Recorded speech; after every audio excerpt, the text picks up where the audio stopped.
The Kingdom of Wakanda, depicted in the Black Panther movie and comics, is a technological marvel. It has more in common with the magic of Asgard than New York City. Your ancestors called it magic, and you call it science. Well, I come from a place where they're one and the same thing.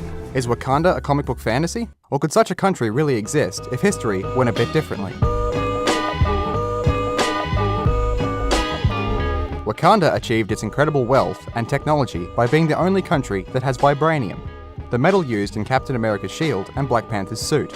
Vibranium helped shape Wakanda into the marvel that it is. This isn't entirely out of the realm of possibility. Dubai sprung out of the desert as one of the most advanced cities in the world in a couple of decades from oil money, along with a hefty dose of human rights violations, slavery, and wealth inequality. But Wakanda's history more closely mirrors a much less advanced country, the Congo. While the Congo doesn't contain vibranium, it does have an estimated $24 trillion in untapped mineral deposits, including 80% of the world's coltan, used in phones and game consoles, and 60% of the world's cobalt, which is in the rechargeable batteries used in smartphones and electric cars. Despite its wealth of resources, the Democratic Republic of the Congo is nearly the poorest country in the world. The average income is $400 a year. An estimated 10,000 civilians die every month. 48 women are the victims of rape every hour.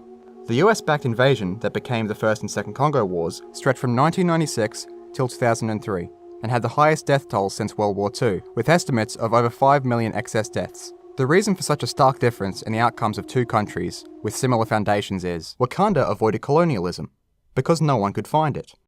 Explorers have searched for it. Called it El Dorado. They looked for it in South America. But it was in Africa the whole time. The Congo, on the other hand, endured over a century of exploitation. The way Wakanda avoided it was through Black Panther's father, T'Chaka, who held the title Black Panther before him. He sold small amounts of vibranium to other countries to fund technological research and educate Wakandan citizens in all the world's best schools. The comics and movies diverge slightly here. T'Chaka is killed by Helmut Zemo in Civil War, but in one of the comics, Ulysses Klaue assassinates him. This guy. He was hired to kill T'Chaka after he refused to sell vibranium to certain buyers. Klaue then escaped with aid from the Belgian government. The Congo had their own Black Panther, Patrice Lumumba. He was the first elected Prime Minister of the Republic of the Congo after it achieved independence from Belgium. Lumumba pushed for complete autonomy, including control over the Congo's vast natural resources, to utilize them to improve the living conditions and infrastructure for all Congolese people. At the time, the most valuable resources the Congo had were cobalt for jet engines and uranium. They produced 50% of the world's uranium, most all of it going to the United States. It was Congolese uranium used in the bombs dropped on Hiroshima and Nagasaki.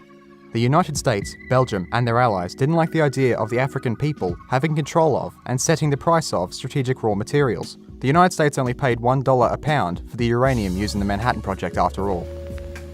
In response to the call of the Republic of the Congo, the United Nations has recently mounted a large-scale effort to provide that new republic with help. That effort has been flagrantly attacked by a few nations which wish to prolong strife in the Congo for their own purposes.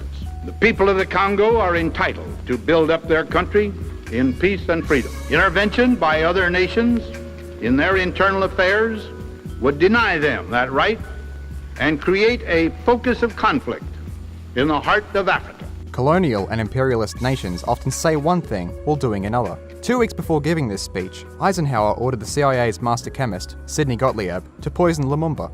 He flew to the Congo with poison vials, one of many plots devised by the United States and Belgium to kill Lumumba.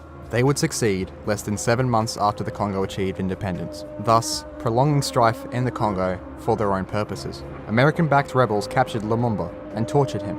A firing squad that included Belgian troops shot him, then his body was dissolved in acid. In 2002, the Belgian government apologized to the Congolese people and admitted to a moral responsibility. It took until 2013 for the US State Department to admit that Eisenhower authorized the murder of Lumumba. This incident wasn't the first time the US had colluded with Belgium to exploit the Congo. In 1884, the United States became the first country in the world to recognize King Leopold II's claim to the territories of the Congo Basin. At the time, the resources of choice were ivory and rubber. If rubber quotas weren't met, soldiers would chop the hands off the workers' family members, usually their children. An estimated 10 to 15 million Congolese people died under his regime. This is why the Black Panther movie is so important. It shows what an African nation could look like free of colonial exploitation, as well as having African representation in a big-budget Hollywood movie. Black Panther lets a kid from Oakland believe in fairy tales.